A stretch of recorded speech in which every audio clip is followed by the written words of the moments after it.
Effectively managing your self-storage facility is so crucial to the success of your business.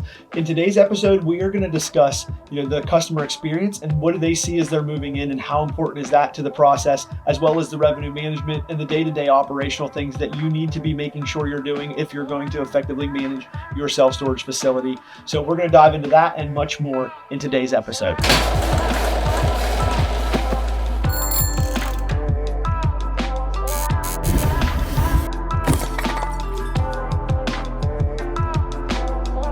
Welcome to the Self-Storage Insight Podcast. Today I'm joined by Frank Certo with the Storage Mall, and Frank has been in the industry for a long time and is here with us to share some of his experience. And so thank you so much, Frank, for joining me on the podcast today. If you don't mind, give us a little bit of your background and how you got started with self-storage. Yeah, so it's coming up on 20 plus years now that I've been involved in storage. Came from kind of an operations and sales background. I owned a sales company for about 10 years doing new customer acquisitions, and we're kind of a for hire sales company and stumbled into storage. Most people, I've never really used the product. When I was younger, storage wasn't that popular. It wasn't as prevalent as it is today. I remember the operator that I worked for. I remember when they had built some of their places. I'm from the city of Pittsburgh, and just these really awesome looking places. And I always thought as we would drive by them, like, isn't that a little bit much for storage? I mean, I'm used to, these single story buildings over the side of a hill somewhere. And so I stumbled into it. I actually got my start in mobile storage. Interestingly enough, there was a push in the industry in the early 2000s to add mobile as an add-on, a silo to your self-storage operation. Company wanted to get into that. I helped them build it and ran it for a while for them, build it up to a great spot. And it was one of those where we got to that place when you're scaling a business where you say, we either going to dump a bunch more money into this and go to the next level, or get out of it altogether and put the money into maybe what we're better at, which is what we decided to do. And so I then transitioned over to the self-storage side, which I'd kind of, for a couple of years had known about and been involved in, but not directly managing.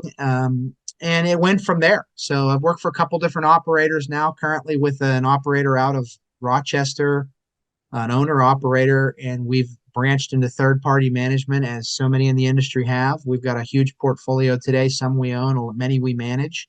Mm-hmm. And it's been a fun ride. I've been lucky to be involved with some operators and owners and presidents and whatnot that challenged me to learn and get out in the industry, build relationships, get on boards of things. And associations, and I've done that and have spoken. And so I really have a pretty good network, and I've learned a lot. We're that mid-sized regional operator that depends on sharing of information, and that's what it's been, and it's been great. How much would it play into the success of a facility, bringing in an experienced management team or a management group versus, I guess, how do you help a business? I'm really struggling with my question here. I'm sorry. I understand what you're saying. Let me edit it. We'll edit it. So I'll re-ask the question, but how important is it to bring in an experienced management group to the success of a facility versus an owner or operator trying to figure out all of the nuances and the things that they need to do themselves to be successful? Yeah, well, let's take it back. Let's take it back to, there's been a couple different spurts of expansion in this industry, and I've been around for a few of them. So when the industry really exploded in the early 2000s, and this was because of macroeconomics and money was available, and all of a sudden Wall Street said, hey, these people in storage must know something. And so a lot of people got into it. What happens at that time is the old mentality is, how hard can this be? Like, I build a building, I go and I invest money and I find some money wherever I find it, and I build a building, and then it'll just work. Mm-hmm. And obviously what happened is people found out that it's one thing to do to build the right property in the right place with the right unit mix. And that's a whole skill set in its own. You can screw that up, of course. Right. But let's say you got that right. And maybe you got that right because you did your due diligence. Then you actually have to operate this thing, because the whole build it and they will come. That's a statement that's been out there for a long time. It doesn't work. It hasn't worked for a while. And operators found that out. Some of these people, when the economy started to struggle a little bit there in the early or late 2000s, right before 2010 there, 2007, 8. Mm-hmm. And what happened is folks found out that just because you build a beautiful building and it's taken 5 years to lease up, that's because you don't really know what you're doing. And so you actually have to operate this business. The flip to that now is we're smarter. So now the next wave of expansion in the mid teens, 20 teens, same thing. Money's good. People jump into the industry. A lot of people are getting in. The lenders and some of the folks involved in the industry are smart enough to know, listen, you bring in a management group, you have to operate this thing because look, it's a fixed inventory, and here's the Hmm. reality of storage: you can have all of your units full and not make any money. Hmm. And so there's an economic occupancy aspect to storage that a lot of folks don't get, especially if you're a less sophisticated, maybe more tertiary market. You drive around and someone who's been in the business for 25 years, hasn't raised their rates since they've started, but they don't care because it was always a side business. The thing pays for itself. I'm covering my nut. I'm making money. I don't want Hmm. to rock the boat. Well, that's great. But if you got into this thing because it's an investment, you want to see it grow in value, and you want to be more aggressive in terms of where you put your property so you can get higher rates and you can get more dollars per square foot, you got to run it. And it's a Hmm. business. And Right. you got to manage it with sophisticated systems, because the other thing, we mentioned this with technology. The customers expect, because they're used to this when they buy things online, when they go to hotels, when they travel on planes, when they go to restaurants, they're used to the way technology allows them to have capabilities and knowledge. So they Hmm. come to your operation and it's like they don't want to go, oh, I understand. You're from 2000 and you haven't upgraded yet. So I just have to deal with whatever nonsense you have going on here. No, they Right. expect it to function the way Yeah. they see the rest of the world function, which Yeah. means you got to know what you're doing. Right. And it's a lot of stuff. It's a lot of stuff for people that don't know. Right. Yeah, absolutely. And yeah, everybody wants everything easy.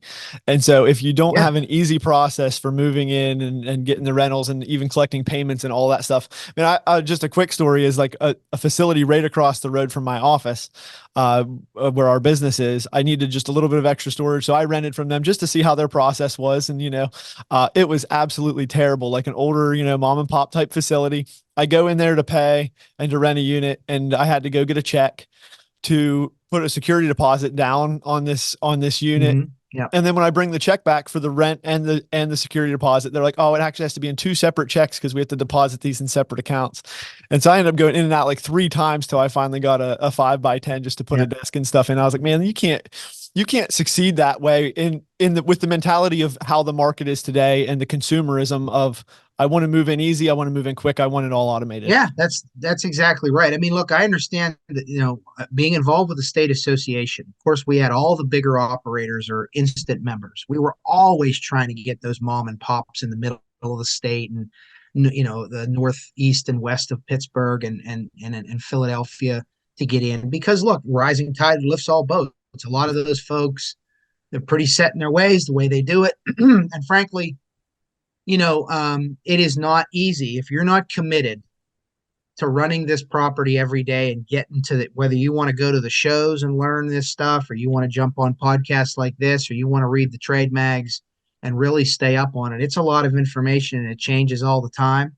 Mhm. And, it's not easy. So, if you want to have a continue, that's the thing. The decision is one of those: am I running my business as an investment where my property continues to grow in value, Mhm. or is this just whatever it's making today, it's extra money gravy? And that's a decision you have to make. Mom and pop's cool with option B. The consumers might not be, and when somebody opens up across the street, mom and pop be in trouble. Right, for sure. Let me ask you this, as far as going back a little bit to what you had said there, going through a lease up phase, you guys work with newer facilities as well, as far as that help implement their lease up strategies and that sort of thing. What should a company expect to see as far as a percentage of lease up each year after they open up? Well, there's a these things have changed a lot, and they are affected by a lot of things. Let's start with this. If you are today looking to build a property or buy a property, you need to do your feasibility study and due diligence, because you Mhm. can't just put this thing anywhere and expect it to work. If you Sure. buy an existing property, which in the late 2000s around COVID, a lot of people did. 18, 19, 20, and they Mhm. bought a property that was at 90%. There was so much mismanagement prior that only about 70% was the actual realistic occupancy. So the Right. other 20% is slush and unpaid delinquency. But nevertheless, Mhm. if you put your property in the right place and you have done those types of things and have a good marketing strategy, anywhere between 10 to 15,000 square feet per year is probably legitimate. There was Okay. times when it's been more than that. I've seen properties that even in my portfolio, we've sat on the piece of land, didn't build on it right away because the economy wasn't good, tried to give Mhm. it away. Nobody wanted it. Eventually said, okay, I guess we'll build on it. And within a year and a half, the thing was at 85% Yeah. occupied. So, that kind of thing's crazy. That goes to show some markets that's a little different today because so many of these markets are saturated. So there's these Mhm. factors that go in. But Right. generally speaking, rule of thumb is that 10 to 15,000. Okay. And what is kind of your insight as on the occupancy rates of 2024 to the start of the season, starting to come out of the slower season here versus last year, which was, a down year for storage. Does it seem like 2024 is setting up to be a little bit better in performance of increasing occupancy? I don't know the answer to that. I can tell you that I was surprised in Q1. I thought we had a little bit more rental activity than we had in Q1 of 2023. I didn't expect that, so it's a little busy. But Mhm. the truth of the matter is that we have just as much, on the move out scene as we do on the move in scene. So um, our portfolio, like everybody else's, is down a few points in square foot occupancy. We are not seeing units being filled directly behind that move out immediately. We don't have the waiting list that we have had in the past. I will say this, there are certain micro markets where things haven't changed much. That's the key with storage. It's such a local business. Mhm. So certain micro markets are still buzzing. Yeah. But in general, especially the larger markets, it's slower. And I don't know if 2024, I mean, when I'm telling my team, I just had a call the other day, we're grinding. I'm Mhm. telling my team that we're grinding. We are looking under every rock. We are knocking on every door. We're calling every single lead back twice.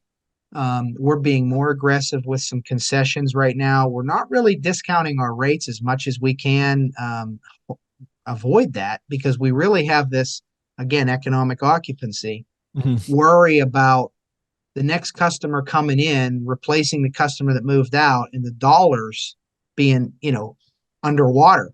Right. So we got to watch that. So we're being more aggressive on concessions, and so yeah, that's where I can tell you that my projections for 2024 were pretty conservative. Mhm.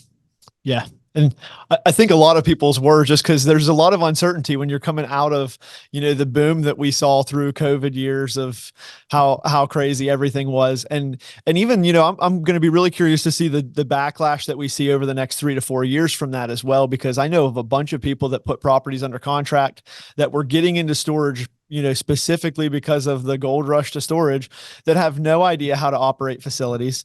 They thought they were just going to get this asset and sit on it and it would just stay 100% occupied because that's all Yeah. they knew for that first year. So I'm kind of curious to see how that, how the buyer's market will change and the facilities that'll pop up here over the next few years from people that realized it's a little more work than they thought it was when they purchased in the gold. Absolutely. And it's a So, challenge we have as a management company because although it's great that the lenders and the brokers and all these people are saying, don't bother trying to do it yourself, go out and get a third party management company. Okay, well, there's a lot of people out there to realize that there's a lot of people that need third party management. So everybody does third party management. yeah. And unfortunately, we see some of these owners that in a 2 years' time have worked with four different third party companies.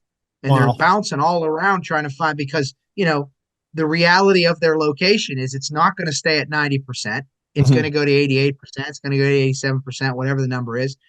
And they're still focused on, what happened to my property. I'm trying to get back. I'm trying to find that company out there that's going to get me back to 90%. And it's not going to happen in today's environment. What is going to happen if you choose correctly and invest in the partner and have a good relationship and you have good transparency is you're going to get a strong economically run property where you're going to have more pound for pound, you're going to be very strong in terms of the units you have occupied. You're going to have strong state specific compliance with lien activities, and you're going to keep your delinquencies where they need to be. So all your customers are going to be paying. Mhm. You're going to keep your property in good shape.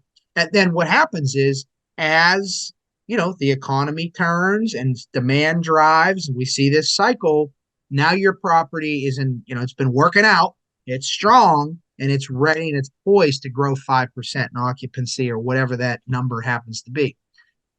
And if, with all this bouncing back and forth, and I got the idea and I got the silver bullet, you weaken yourself, and then you Mhm. won't be available. It's kind of like pulling your money out of the market. And then when it turns, once you put the money, you missed the boom. Right. You missed the jump.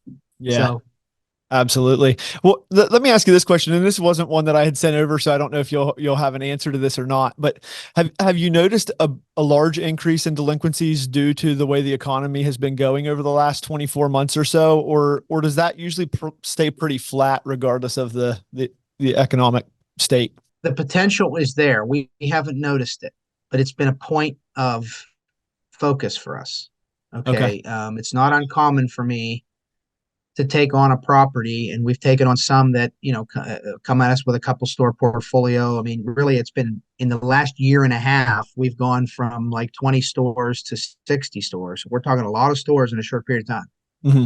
Not uncommon for me to have double digit delinquencies when we first start. I can tell you right now that our entire portfolio is under 2% on average, Okay. and that's a point of focus for us. We have every option under the sun for customers. But yeah, we've also made sure we have a state specific lien process and partners that help that, because eventually some of these units will go to auction, and they do, but we do it diligently. And we really look at receivables over 30 days as delinquent, and we're under 2%. So it can potentially get out of hand Hmm. if you're not watching it and talking about it. That's another reason why a management company is going to keep you on point there. For sure. And that's really good as far as under 2%. I think the national average is between 5 and 8. Again, it fluctuates, and I don't know that I'm still 100% accurate on that, but that's the last I had looked at it. It was somewhere in that range. So under Yeah, yeah. 2% is Usually impressive. around 4 is what I've always used as the industry number, and that's why we're trying to beat that. I know that right now the number is above 4, but yeah, 2 is what has always been our target for 20 some years now, and we've been able to achieve that most times. Awesome. And it is another point of emphasis too, is that you proactively have to be reaching out to your tenants to get payments, right? Like people don't always pay on time. Very rarely, at least with the facilities that I work with, with their software and stuff, we deal a lot with late fees and trying to reach out and get payments. And so having somebody that does that for you is such a stress relief. At least it would be in my eyes, of having somebody that's working on my facility, that's managing it the right way, and that's actually reaching out for me. So I'm not having all these payments conversations as the owner of the asset. Oh, 100%. I can tell you even times when we're good during COVID, or even during, the stretch from, '06 to '09, or from the stretch from 11 through 19, when, everything in storage was turned into gold. You still had Mhm. 10% of your customer base that doesn't pay by the first of the month. Right. So what are you going to do with those folks? And you get into a whole training aspect where, are we waiving late fees? Are we letting people off the hook? Do we have the automated sophistication? Are we using technology to reach out? When are we overlocking? How are we, all that jazz? The point is, it never goes away, and it never will. Mhm. You Sure. have to focus on it to keep it where it's at. So it's not like we got the 2%, let's put our feet on the desk. No, it'll be back to 5 in Mhm. 2 months if we don't keep talking about it. Right, for sure. And so I was just looking here. I mean, yeah, we've been going for about 20 minutes already, and we've only really discussed a very small piece of what management even looks like for a facility, right? I mean, we didn't even talk about marketing, or I mean, there's so many other pieces where to be successful, you have to know how to do a lot of things, right? There's Mm. a lot of these property owners, they might know about investing, but they don't know how to do online marketing. They don't know how to run a pay-per-click campaign. They're not going to know how to do social media marketing, that sort of thing, as well as then looking at their revenue and seeing like, when should I be raising rates? So there's so many pieces to managing a facility effectively. What are some things that you see as far as the main points of, maybe the main benefits of working with your company, and how you can help a business? And again, I realize there's going to be a lot there to talk about, Yeah, but there's a ton. I mean, it's a ton. Look, it's a retail business. So what happens is you build a building, which is awesome. It's a beautiful building, and you put a lot of bells and whistles in it. Great. Now you have a retail operation. That's what it Mhm. is. It's a retail. It means every single day. And there's opportunities there because it's every single day. We have this awesome deal set up where we're month to month, which means we have the capability of changing our rules or changing our rates or doing whatever we want to do as long as we give you a 30-day notice. That's a lot of power. Only hotels who do it day to day have more power than I do, basically. Right. But look, we look at the operation in terms of three main pillars. Okay, customer experience. There's a lot that goes into customer experience, starting with how your website looks, where people find you. They're sitting on their couch right now, and an event has happened in their life. They need storage. They've never thought about it before. They've never used it before. Now they go about looking. How do they find you? How do they do business with you, onboard? Any of the pieces along the way of that process that aren't consistent, meaning that your online presence was great. Your website's awesome. But then they picked up the phone and called somebody and they were like, what in the world's this guy all about? That doesn't Mhm. match what I saw online, or Right. vice versa. Or they come down to the property and they go, this doesn't look like what I saw on the web. Any of those Sure. inconsistencies. So the customer experience. The next big pillar is revenue management. And there's many parts to that, but really keeping your business financially strong. At the end of the day, it's an investment. You didn't buy this to lose money. You bought this to grow in value. Someday you're going to sell it. You want to give it to your kids. You want to create a legacy. It's got to grow in value. The other part of it is compliance. Compliance is the day-to-day physical plant. It's the legal side of the unit inventory management and the account management. And if that gets out of whack, boy, you're talking about legal stuff that can come in. You're talking about lawsuits. You're talking about wrongful sale. You're talking about delinquencies.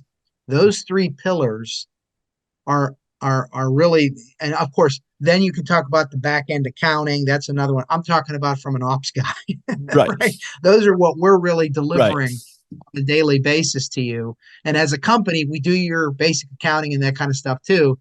But that's the day-to-day part of it that never ends. It's a retail business. And like Mhm. any retail business, if your doors are closed half the time or if you're not available when a phone rings, they'll never call you back.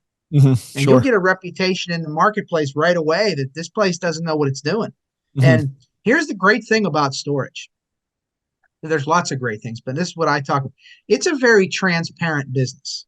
Your customers get an insight because once they rent from you, they're allowed to be there. They get insight into your operation, and Mhm. and they will reciprocate to you the level of professionalism and responsibility that they see from your staff and from your operation. So if it looks like a crew that knows what they're doing, has eyes on the place, and has a high level of conscientiousness, they'll follow your rules, they'll pay on time, they'll take care of the place, and they'll respect it. If they don't see that, forget about Right. it. It won't flow. They won't follow the rules. You'll be chasing them. They'll muddy up your joint, and then you get a bad reputation, et cetera, et cetera, et cetera. So Mhm. it starts with those fundamental things, and that's what you got to look for in a company, whether you can do it yourself or get somebody that can help you.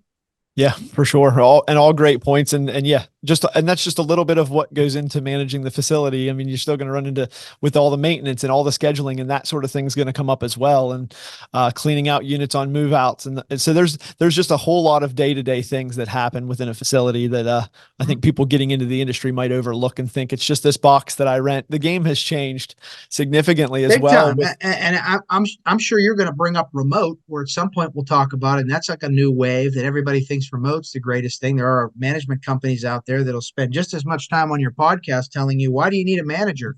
You don't need a manager. A manager's wasting their time. They're reading the magazine all day. Okay, maybe that's out there. I don't know that remote management or hybrid management or an unmanned property, whatever you want to call it, is the right thing for everybody in every market. I do not. I think right. that my manager, is going to beat your unmanned property almost every time, and there's lots of details we can get into, but that's a wave that it's another thing that as an ownership group or an owner today, you have to think about. If you're taking the property, I'm just going to use your town. If you're picking the property, in Altoona on Plank Road, and you want the 150 unit facility that used to have a sheet of plywood hanging on the end cap that said, the name of the place, Lockers U Lock with a phone number, you can probably run that place remotely with a little more sophistication and be just as good as you ever were. But if it's a 400 unit property that's in a part of town where you're going to attract a little bit better customer and more activity, you got to think about it, because remote might work and it might not. And you have Right. to be ready to invest in what it takes to make sure you have the tech on site to make that remote work. hmm Right. And a lot of that would fall back into the due diligence of knowing who else is in your market and who are you competing with. Because if you're in an area as well, where the REITs are, or say there's just, a CubeSmart or somebody close by, and they're playing the game of crazy move-in specials and then jacking up rates, that affects how you have to manage your facility to some degree, at least from the people that I've talked to that are in those markets. Absolutely. They hate playing that game, but everybody says they have to, otherwise they can't compete. And so, know your market, know the competition that you have in the market before you jump the gun on something that you're not going to be able to figure out how to keep it profitable. Correct. That's right. So as far as with what we're seeing in the market, then, it's a little bit harder to get people in the door. Rate management, revenue management is such a big piece now of what people are having to do to increase occupancy and then to keep tenants. How big of a factor do you feel like your group plays in the success of a facility in that aspect versus somebody that's trying to figure it out on their own? Well, huge. I mean, the thing about it today is we got to be available to do business 24 hours a day. So you got to have all of the options. If you are trying to have a manager part-time at your location, or you're trying to have, your phone available for business hours, whatever you call those, whatever time that might be, that's great. Are you answering that phone call every time? Are you getting back to that customer within 20 minutes? Because if you're not, they're gone. I mean, they're Mhm. searching online. They don't know you. Right. They don't even know who CubeSmart is. The brand CubeSmart doesn't matter to customers that live in Topeka, Kansas. They don't know who CubeSmart is. Right. But if they call CubeSmart and CubeSmart doesn't call them back, they go somewhere else. Mhm. Because again, this is one thing I say all the time, a 10 by 10 is a 10 by 10 in theory. Right. I can get a 10 by 10 anywhere. The difference is you, right? So I have to make sure I have a redundant network that's available to people anytime they want to do business, which may be during business hours or may not be. Absolutely. And then I have to have processes in place where, whether it's through automation and or humans and or chat bots or whatever they are, again, redundancy, to get back to people in a timely manner so they get the type of communication that they expect. If I call a rental car dealer, the rental car enterprise has figured out how to communicate in every way, shape, or form. That's why they're better than Hertz, or Hertz is better than them, whatever. Well, that's what customers expect. Right. So they don't expect anymore that, hey, old Joey will get back to me whenever he feels like it. No. So I have to have all those things, and my people know that. We talk about it all the time. We have a level of, be it on-site folks in certain places. We run some man stores, some hub and spoke. We've got a sales team that's over here in this corner that's taking phone calls. We've got a third-party vendor in the industry that handles overflow calls, maybe a call center. We've got all this other technology. And without look, even with it, I just said earlier, 10 minutes ago, we're grinding. We're grinding because I don't have 40 phone calls coming into my stores right now. And I say, yeah, I missed 10 of them, but oh well. No, Right. I've got 18 to 20 calls coming. And every one of them is precious. And I have to, and if my systems fail anywhere, I'll see it in the rental activity pretty soon. Yeah. And so much of that speaks back to like the consumer and what the consumer wants, right? Storage has become a thing where, yeah, if they call your facility and nobody answers, they're probably going to the next search result and calling somebody else right after you, because when they decide they want something, they want it now and they're going to get it right now. Right. And I mean, and that's just our mindset in America. I think across the board is like, if I'm searching for something and their website's messed up, I jump to the next website that's selling the same product and I buy it from someone else, even if it's a couple more dollars, because I want a better experience. Yeah. How much do you still see as far as move-ins via the phone and people calling in before they move in versus online rentals and people just go to the website and reserve a space and move in without calling the facility? Well, I think that I don't know that it's 50-50. I mean, I think we probably still lean a little heavier towards folks are reaching out in some way to get more information. Okay. Obviously, there are people who, are experts in storage in terms of they've used the product before, they're repeat customers, this kind of thing. We Hmm. do have a lot of information. There's a lot of information available out there. Does that mean that some people don't rent the wrong size because they didn't quite research it enough? I'm sure that happens. We Hmm. have remote properties where a bulk of the move-ins come via online, whether it's them doing it by themselves or people walking them through that process, starting it and then sending it off to them. Hmm. Um, but I will say it still leans towards having humans involved. It still leans towards that. My salespeople walk customers through the rental process over the phone, sight Okay. unseen, Yeah. way more than we ever used to, way more than we ever used to. So the traditional idea when I was on the phone with you was my whole goal was to get you off the phone and down to my location. I wanted to get you to the store so that I can walk you through the store. Because again, it's a retail operation. Right. There's things you need to see there. I want to show you the, my displays. Hmm. That's happening less and less, but people still need the same guidance and expertise because the the awareness of the product has definitely changed. There's no question that the younger audience, Gen Z, millennials, of course, to some level, even the youngest ones, they know more about storage than I did when I was their age. It's Right. more of a relevant product. They're using it, the statistics I'll tell you, differently and more than Gen X and baby boomers did, of course, at their age. Hmm. But they still don't know anything about it and they still need a little guidance. So you Right. have to have, I will say that you need to have that option because people want to do business that way, but it still leans towards having some humans involved or intelligence involved somewhere other than just automation. Absolutely. Yeah, yeah, and all great points again. As far as the way that storage is being used is changing. People are finding out. I've talked to more and more facilities now that are offering it to commercial things for as far as just extra inventory, or some of them are even working construction shops and things out of storage units. And so there's an industrial side of it now that seems to be growing. So yeah, it's going to continue to evolve and it's going to continue to change. And I mean, I think that you have to just be very involved in the business to see where it's going and try and stay ahead of the curve a little bit on some of that stuff. Yeah, there's even some boroughs, townships, municipalities that are requiring new starts with storage to be mixed use. Hmm. They want a little bit more than just a storage property. They want some retail space around.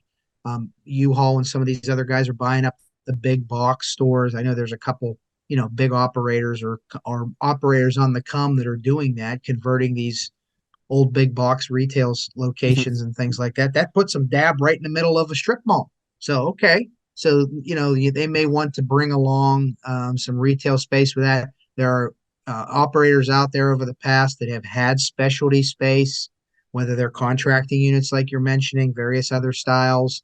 RV and parking is becoming huge. Hmm. When you're in Arizona and you want to have, 15 acres of a big parking lot, that's great. You can't in the Northeast, there's no 15 acres of a parking lot like that. So you got to be creative to Hmm. put those RVs in. I mean, I've seen them that park inside buildings. I've seen covered parking, all kind. These are all things out there Yeah. that the storage industry is evolving. People are using the product differently. And again, if you're not up to speed on that, then you're missing out on opportunity. So Absolutely. Yeah, and I've even talked to some people that where they're mixing, other retail businesses and other office space and stuff with their storage facilities. And most of them have said the same thing in terms of the customers actually like that better because it gives them more of a sense of security that there's businesses there with the storage versus just storage units being, all by themselves as far as, vandalism or whatever other things may occur at the storage facility. That their customers all say they like that. So it is yeah, it is something to it keep in also mind. it for sure. It normalizes the storage business a little bit, because again, Mhm. storage still has, unfortunately, in some places, it still has this stereotype. It's shown on movies and in TV shows, sometimes not in a negative, in a negative light. So, um, I try to battle that by having, lights and my place is lit up like an airport and I have security cameras everywhere and signage everywhere. And that does the trick and Right. gates and cops that drive by and all that stuff. You need to have all those things. But what you're talking about there is another level, and it normalizes the business. It's like, I've got a cell phone store, I've got a barber shop, I've got a storage place, all right in line. It's like, okay, it's just a normal deal. Right. Absolutely. Awesome. Well, Frank, as far as if somebody wanted to reach out to you, get in touch with you, what's the best way to kind of connect? Yeah, well, you can find our website at thestoragemall.com, all one word, thestoragemall.com. There you have tabs where you can reach out to us. We have information on there about our third-party management services. My email is frank@thestoragemall.com. You can reach out to me for anything. And I've been the benefit of a lot of information that people have shared with me, and I've been in a position to share what I know with a lot of people too, and I'm always open to that, and we don't charge all the time, for it, whatever. So I've spoken to places, I've gone and helped people on a consulting basis. We're open to all that. I guess way down deep inside, I'm a trainer and a salesperson, so I love to train and teach and develop people, and we do that with our staff, and we'll certainly do that with anyone that needs help. Thank you for tuning in to another episode of the Self Storage Insight Podcast. We hope you enjoyed this episode. Just a quick reminder, this episode was brought to you by CC Storage. CC Storage is a no-cost property management software that allows you to pass the fees for credit card processing on to your tenants, freeing up some CapEx space for your business and helping you more efficiently run your storage facility. If you'd like to learn more about CC Storage, click the link in the description below, and we hope to see you again for our next episode.